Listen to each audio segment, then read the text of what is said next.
Next on the Shield, Valpo students in Paris. After the horrific events on Friday, we learned that Valpo students were in the city limits. Plus, active shooter preparedness on campus. VUPD weighs in on the continuing discussion.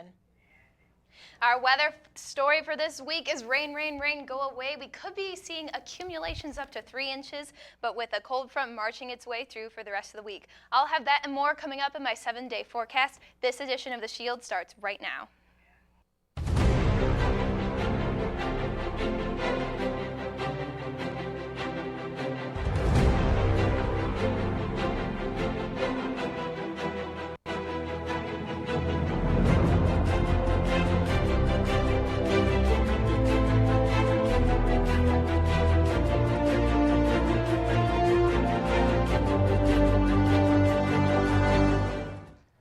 Thank you for joining us on The Shield. I'm Parker Gatewood. And I'm Lauren Hilko.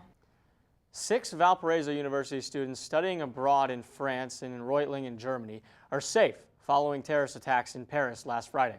We spoke to the interim director for the Study Abroad office to learn more on the status of the students who are studying abroad. We were shocked. This is the worst thing that's happened to me in the field of study abroad and international education since 9/11. I know I was involved in that heavily when that occurred here on campus, and I just pray for the safety, the stop of violence, and the safety of our students and their well-being. We hold at the very top of the list as top priorities. In response to the attacks in Paris, many U.S. governors have come forward saying that their states will prohibit Syrian refugees from entering. Indiana Governor Mike Pence issued a statement earlier today, quote, "In the wake of the horrific attacks in Paris, effective immediately, I am directing all state agencies to suspend the resettlement of additional Syrian refugees in the state of Indiana, pending assurance from the federal government that proper security measures have been achieved. Indiana has a long tradition of opening our arms and homes to refugees from around the world, but as governor, my first responsibility is to ensure the safety and security." So far, 21 states have issued similar statements. Last week, we brought you our story on Valpo's preparedness. We talked to Assistant Police Chief Chuck Garber to see how VUPD is prepared and what the campus can do to stay aware. Our goal is to train once a month for critical incident. And when I say critical incident, it started off with active shooter training. It has developed to an all hazard training. We offer training to any student group, any faculty, any staff group, and we've trained several people across campus. Did you remember to thank a veteran last week? Every year on November 11th, veterans are honored for their service, and that is something Valparaiso University takes to heart. Last week, the Valparaiso University ROTC program hosted an event honoring veterans, which included music from VU's Chamber Concert Band and a speech from honored guest Harold Johnson. Johnson, a local veteran from Gary, Indiana, served as an Army paratrooper during the World War II with 82nd Airborne, which is still in existence today. Johnson is a 2-time Purple Heart recipient and is still in possession of the parachute used when descending from the sky. A humble man, Johnson learned many lessons while in the service suitable for everyday life. Tell everybody to use their head and don't do anything that you're going to be sorry for. The word sorry don't mean nothing to me, because when you say sorry, you did something wrong. Have you had to go all the way to Chicago to get a great skating experience during the winter? Well, Valparaiso has a new ice rink downtown. Shield reporter Andrew Whitmire has the story. Well, downtown Valparaiso has a new and fun tradition for both the holiday season and also the winter season. Ice skating is brand new this year at the William E. Urschel Pavilion and is ready just in time for the holiday season. Valparaiso Parks Director John Siebert said, This whole vision of a downtown park started with the mayor and a lot of people that were interested in wanting to have an anchor for the downtown. Ice skating will be taking place from Thanksgiving weekend until spring break in March. All day passes are sold for $5 and are good for the entire day. Skates can also be rented for just $3. The hours for the rink vary throughout the week and winter season. The new ice skating rink in downtown Valparaiso features a refrigeration unit. This allows the park to remain open and allow skaters onto the ice up to 60-degree air temperature. The ice itself is 1 inch to 1.5 inches deep. With the Urschel Pavilion, it allows the ice rink to remain covered from sunlight and weather conditions. The total cost for the William E. Urschel Pavilion and the Indiana Beverage Activities Building totaled over $6 million. Director John Siebert said half the money for this pavilion was donated through the private funds for the project. The Urschel family itself donated $3 million for the facility. Now the space which the ice skating rink sits on can be used as a multi-purpose space once the skating season is over. Reporting for The Shield, I'm Andrew Whitmire. After a year where the Valparaiso football team won 4 games, the expectations were high coming into this year. However, the program has experienced some growing pains with the large amount of youth on the team, and while that may be, with the seniors on this year's team, the future of Valpo football is set up for success.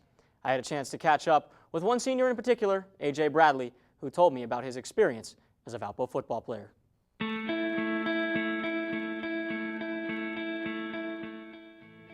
A.J. Bradley is a senior DB on the Valparaiso University football team and has been since his freshman year. And while Bradley has many interests, his love has always been football. I played football, basketball, lacrosse, and as I started to come up, the coaches was like, well, they're really looking at you for football, so you should start putting more effort into football. So I'm like, football is going to be my thing. Bradley decommitted from a D2 school a few days after signing day in order to commit to Valpo, and since then has learned a lot throughout his journey as a Crusader. When I first got here, I was new to the experience, so college football being new, I loved it. I was just like, this is college football, but we're not winning. And that hurt me as a person because I'm a huge competitor. And I hate to lose more than I love to win. And it was just like, oof, rough. But then it came a new coaching staff, and they're able to put the foul on everybody else's belly, including mine. So it made me just want to work and want to work. As AJ's collegiate career dwindles down, there are a few aspects of the game he is going to miss the most. It's that feeling to know that you're going up against somebody else and you get to compete at like a high level and assert some aggression into it, and you get to hit a little bit but not too much. It's going to be a huge thing that I miss, and just the camaraderie of everybody feeling. I don't have teammates, I have brothers. And that right there, that's what the feeling that I'm going to miss the most. AJ has enjoyed his time in Indiana, but has even more pride for his hometown, Washington, D.C. I couldn't tell you not one bad thing about D.C. There's nothing about D.C. that I done, from the national games to the Wizards games to just the people just coming together, and you see a lot of history with the Smithsonian museums. I like to take walks in the museums. It's a beautiful city. And as much as Bradley plays the game for his hometown, he plays it more so for someone else, his brother. My brother is a person I looked up to, and he played football, and this was his dream, and I took it over. We don't see each other that much because he's a little older than me, very older than me, but my brother. A dream that came from his brother now lies with him, and Bradley hopes to carry it on when his college days are done. They're starting a couple of new leagues in NFL Europe, so try to pick up, try out there. But if those don't work, then I always have a degree to fall back on, try to pick up somewhere in like a TV studio, maybe as an intern for now, but work my way up from there. Another Valpo product with a bright future. A.J. Bradley is not done. In fact, he's just getting started. Well, weather is something that takes no days off, and neither does our Elyse Smith. Elyse, what do you have for us? There is not a better statement for that, especially for this week. We have been seeing above average temperatures throughout the month of November, and you can see right now we have 56 degrees here in Valpo, and we will be seeing that throughout our Monday and into Tuesday as well. But looking ahead, we do have rain in the forecast for tomorrow, which will be keeping our temperatures pretty warm for us as well, but then that cold front will be coming as well, so we will be seeing some cooler temperatures, but first, warm temperatures for us. Thanks, Elyse. Coming up, France at war. Next on The Shield, the French armed forces target ISIS facilities in and around Syria in response to Friday's attacks in Paris. Plus, Facebook is getting some criticism over how it uses the safety check feature. We have that and more when we come back.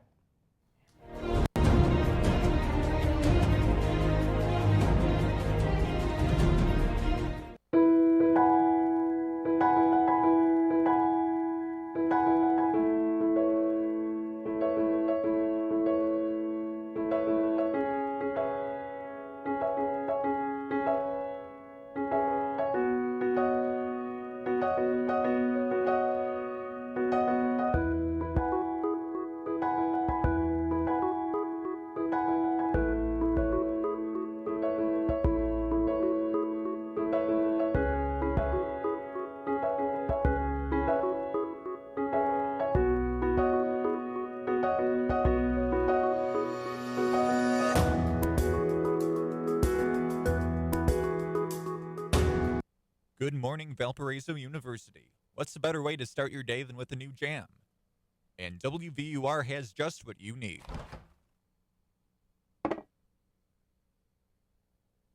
But if you close your eyes, does it almost feel like nothing changed at all? And if you close your eyes, does it...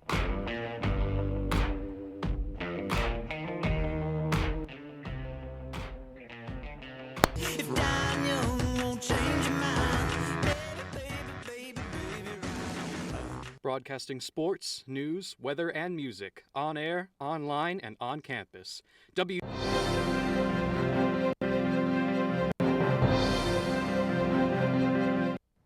French warplanes are pummeling ISIS targets in Syria 2 days after the terrorist attacks in Paris. France says the planes took out command and recruitment centers in Raqqa, the group's de facto capital. Sunday's airstrikes also hit an ISIS training camp and ammunition depot. And according to a French official, all targets were destroyed. The Islamic State claimed responsibility for a series of attacks in Paris Friday night. The attacks left at least 129 people dead and more than 350 others injured. Facebook is receiving controversy for activating its safety check feature following the Paris terror attacks.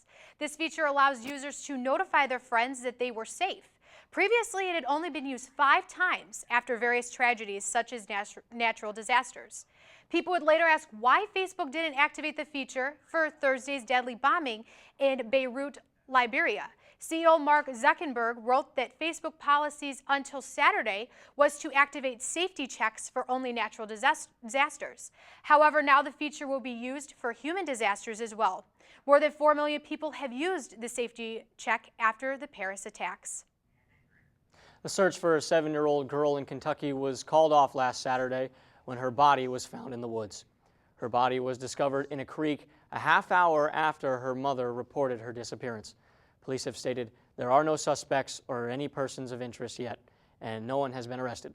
The girl's cause of death remains unknown.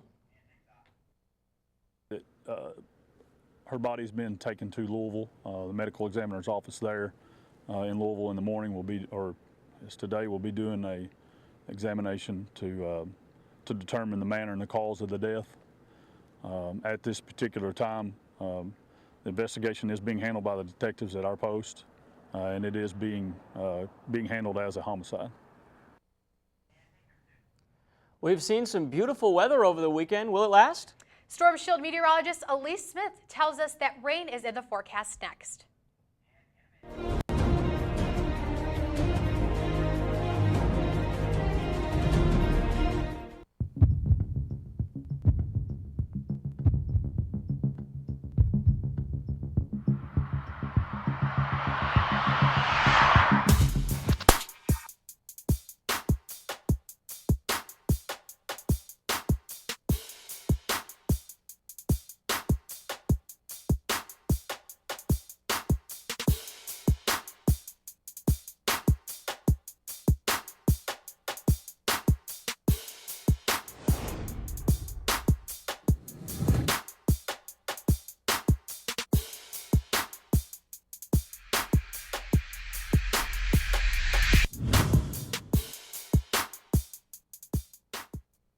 Good morning, Valparaiso University. What's a better way to start your day than with a new jam?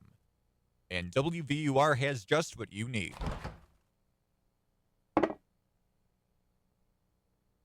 But if you close your eyes, does it almost feel like nothing changed at all? And if you close your eyes, does it...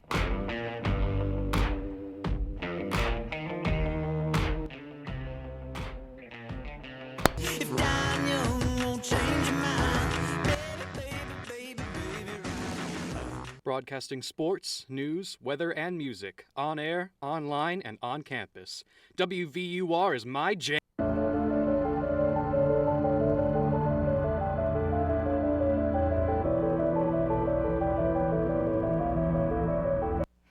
Well, it looks like I'm a little short today, but that's not going to affect the weather right now. We do have some severe weather right now. We have tornado watch boxes straight into Kansas and for Nebraska. We do need to be looking at that for the rest of the week this week. Actually, for the rest of the day, because right now we have rain. We have a little Valpo bubble right now, so we're keeping things pretty dry, but that is the least of our concern for accumulations for the rest of the week. Quick look back at temperatures. 56 right now in Valpo, 57 in South Bend, 61 in Fort Wayne. So pretty consistent temperatures for us, which are above average for this time of year. We do have 49 for the rest of our night with 45 for the later part of this week. And in the Indiana and Illinois, it's staying cool because they do not have the effect of the lake like we do here in Valparaiso. For our almanac, we do have a high of 63 degrees. Usually we're at about 49 degrees, and into Thanksgiving break, we will be seeing some cooler temperatures, but for right now, we are staying above average, nearly breaking our record at 67 degrees for us in 2009. Radar for tomorrow, the story is rain. Starting for our Tuesday morning in Illinois, and that will be moving its way, charging its way into Valpo a little bit throughout the morning, but draping its way for us overnight in Wednesday. We could be seeing accumulations up to 3 inches, and then here we clear out for the rest of the week, but with cooler temperatures expected for us. And you can even see that cold front right here right by North Platte with 37 degrees in North Platte, but 55 here in Valpo.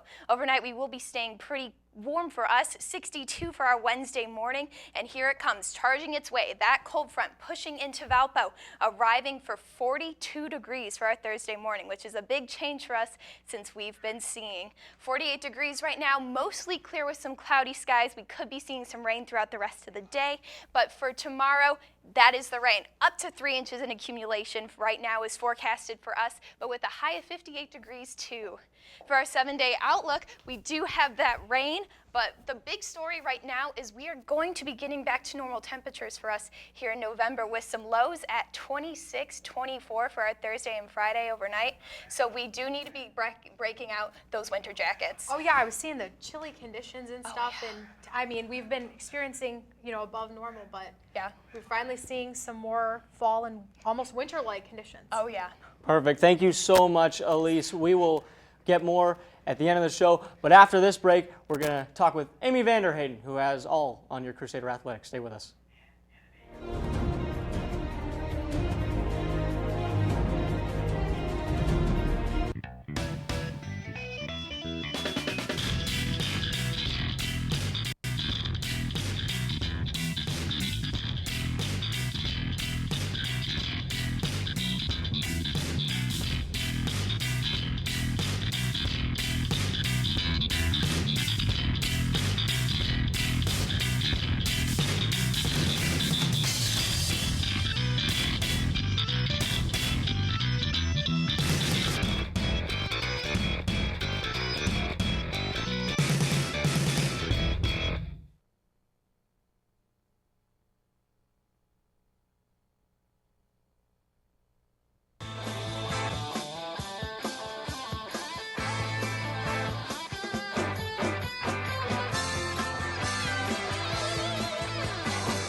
On a campus plagued with terrible weather, Valpo students suffer from boredom with no motivation to leave their room. They begin to search for free movies and stumble upon Valpo's new free movie streaming website, where you get unlimited free access to recent movies like Despicable Me 2 and Jobs at the tips of your fingers. So if you're feeling bored, then don't wait. Grab some friends, find a seat, and enjoy a movie on movies.valpo.edu.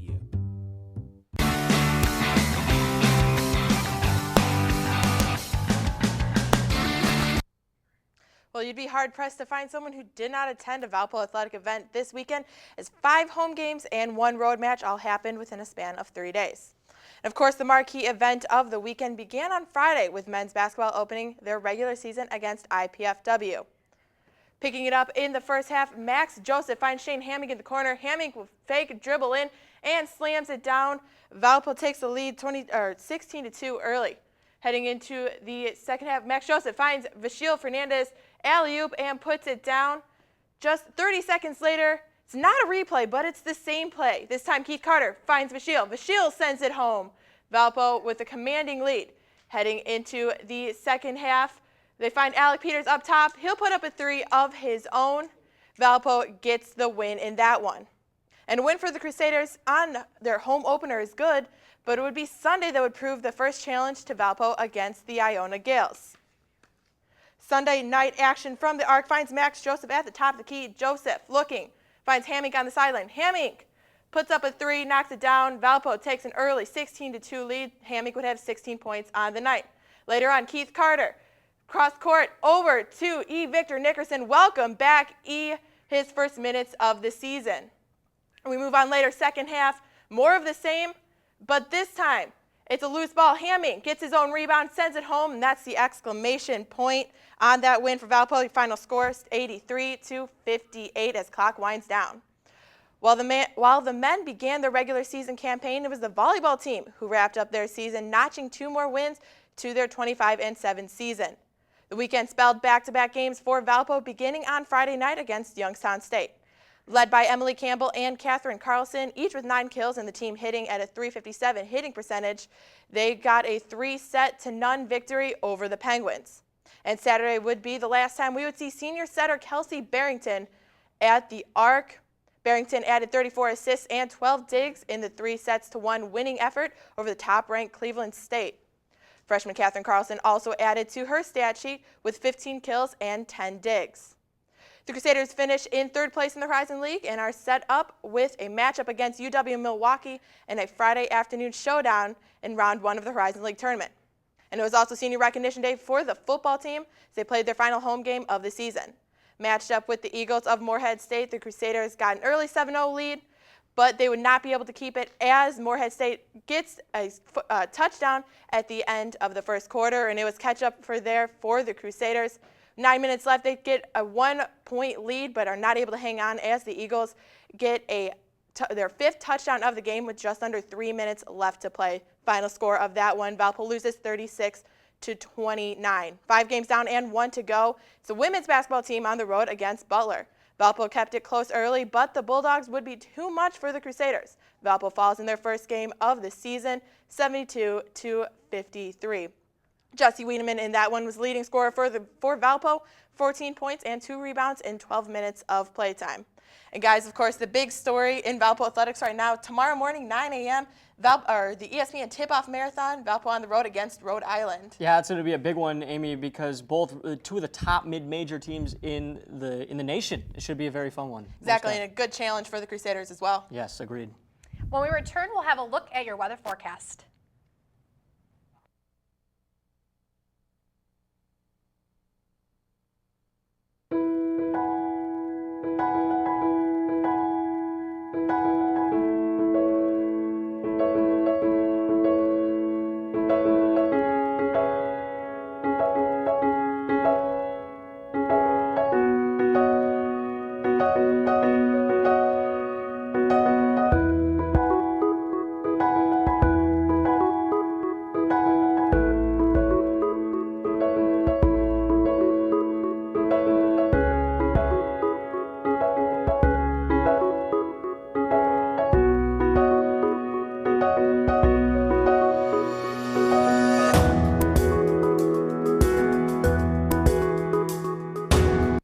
Good morning, Valparaiso University. What's a better way to start your day than with a new jam? And WVUR has just what you need.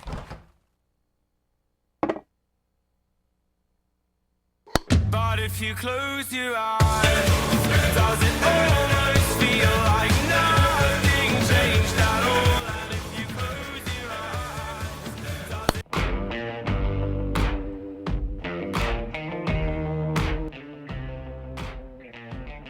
If dying young won't change your mind, Broadcasting sports, news, weather, and music on air, online, and on campus. WVUR is my jam.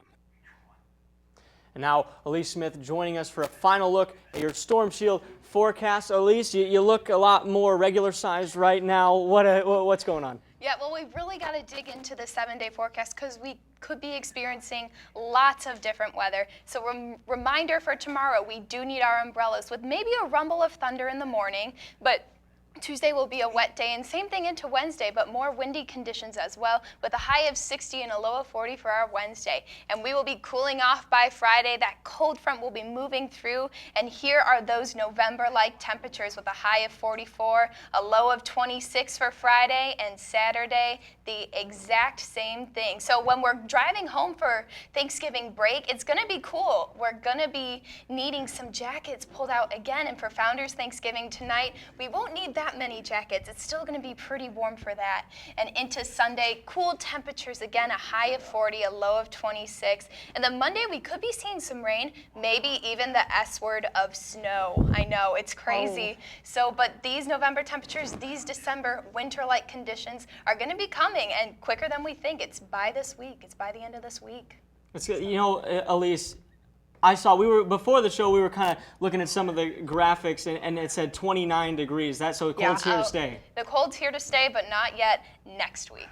Perfect. Thank you so much, Elyse. Thank you for being with us here on The Shield. For Lauren Hilko, Aimee Heyden, and Elyse Smith, I'm Parker Gatewood. We'll see you next Monday.